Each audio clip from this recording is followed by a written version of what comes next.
What is free will?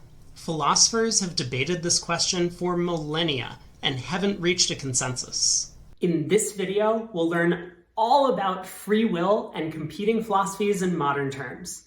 And be sure to stick around till the end of the video because I'll be answering this question, and the answer is not at all what you might have heard. For the rest of this video, I'll be using common modern definitions of concepts, but be aware that these definitions are not universally held by all philosophers.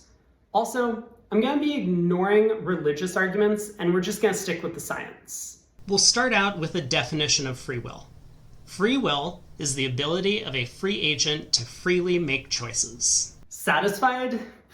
Me neither.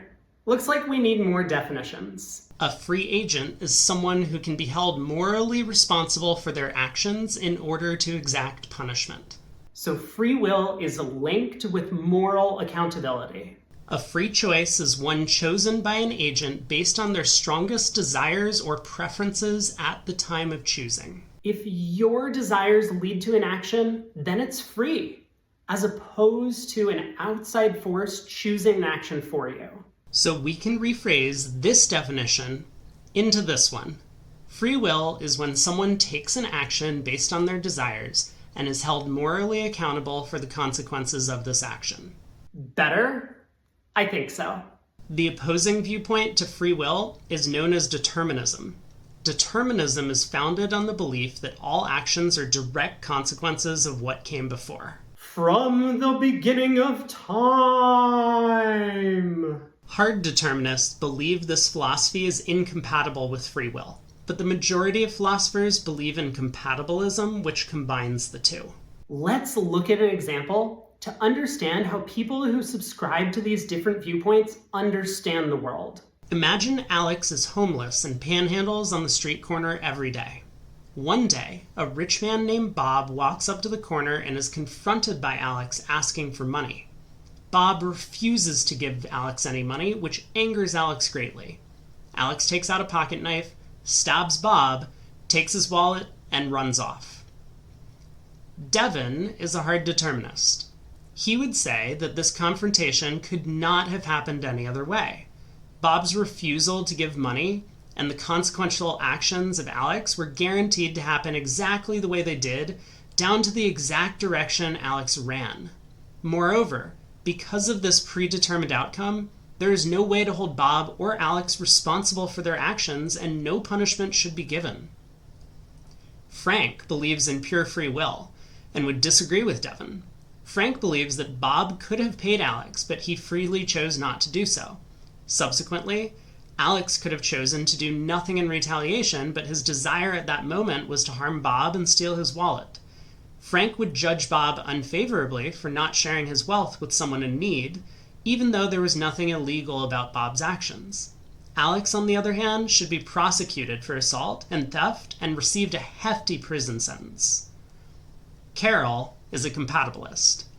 Carol sees both sides of Devin and Frank's argument and selects the parts that best fit with her moral view of the world.